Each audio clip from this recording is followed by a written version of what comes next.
Olá pessoal, esse é o final alternativo da série da Segunda Guerra Mundial Alternativa. Iremos mudar a parte final da simulação que acontece depois da sua vitória contra os aliados. E veja os outros vídeos da série, que eu vou estar colocando o link da playlist na descrição e na tela final. É uma série que eu achei bem feita, então eu recomendo muito que vocês vejam. Se inscreva no canal e vamos ao vídeo. Depois da guerra, a Alemanha focou muito mais em consolidar o seu poder no leste europeu, com eles investindo muito nisso.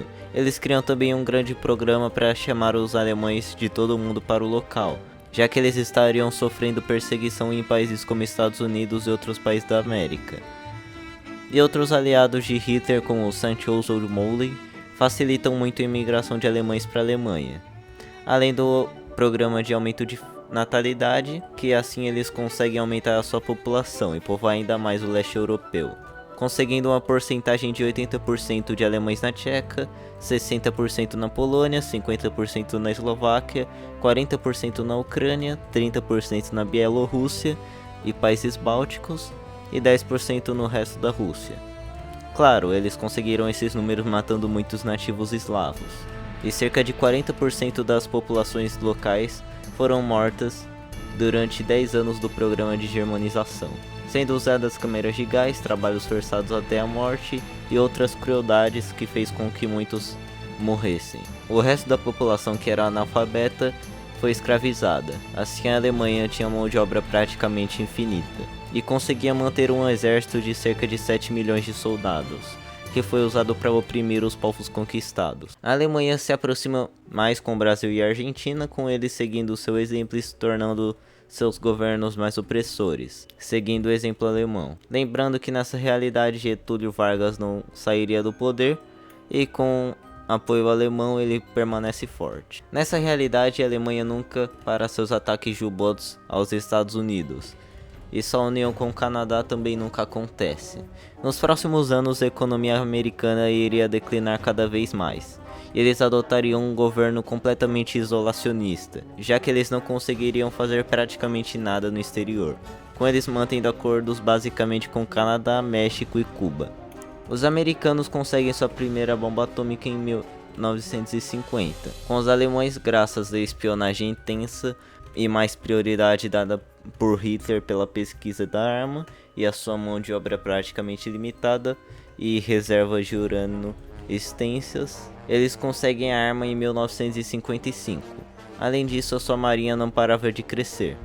Então, em 1960, a Alemanha consegue estender a sua influência em vários países da América do Sul, como Chile, Bolívia e Venezuela, graças ao grande esforço diplomático de Hitler e a ajuda do Brasil e a Alemanha aos partidos fascistas americanos, que dá certo e eles caem na esfera de influência alemã brasileira. Em 1963, Hitler morre e é substituído por Himmler.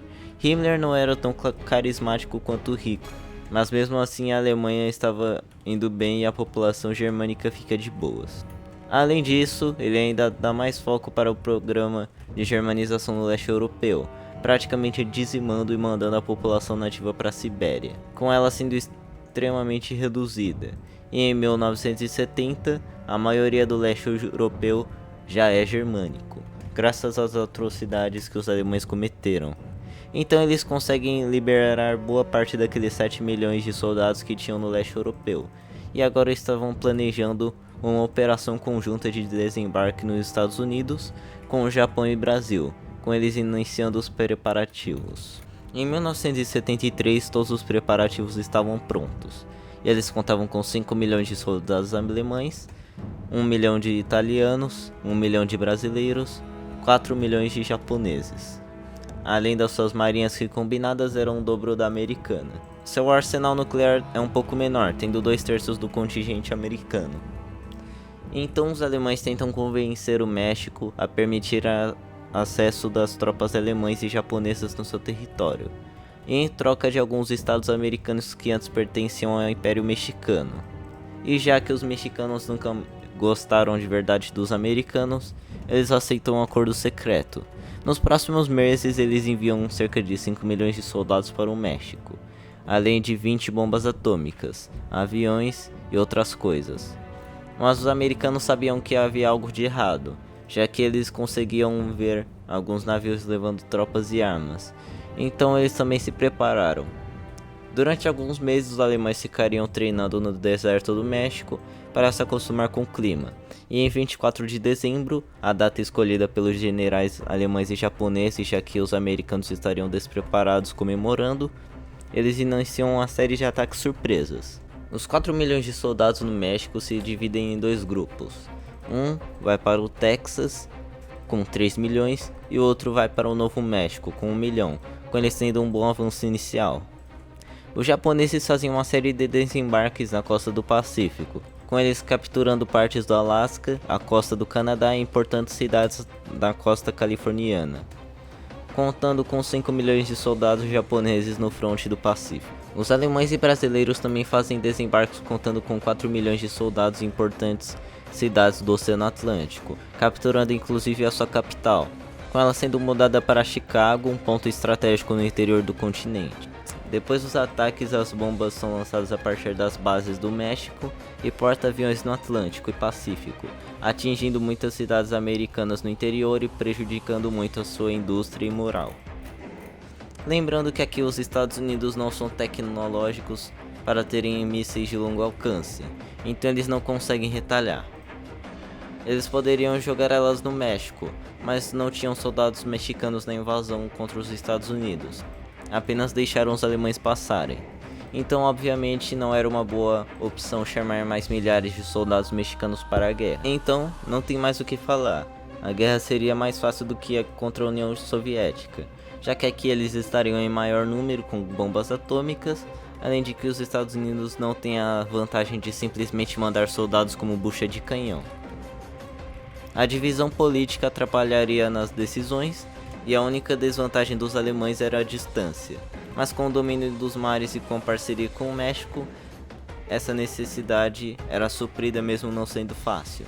Sim, os Estados Unidos têm uma indústria poderosíssima, mas grande parte dela foi destruída pelas bombas atômicas praticamente do dia para a noite. Então, em alguns meses, os maiores centros populacionais são capturados e quase todos os soldados americanos são destruídos, então os Estados Unidos se rendem. Com a sua rendição, o México consegue algumas províncias dos Estados Unidos, o Japão fica com alguns estados no Pacífico, criando a colônia do Pacífico Oriental, na Califórnia e outros estados, além do Alasca. Os alemães criam o fantoche do Reich americano, contando com vastas regiões do lado direito do país, onde todos os não brancos são escravizados, e os colonos também são enviados ao país, e ele é ocupado até 1990, quando estaria completamente assimilado à cultura alemã.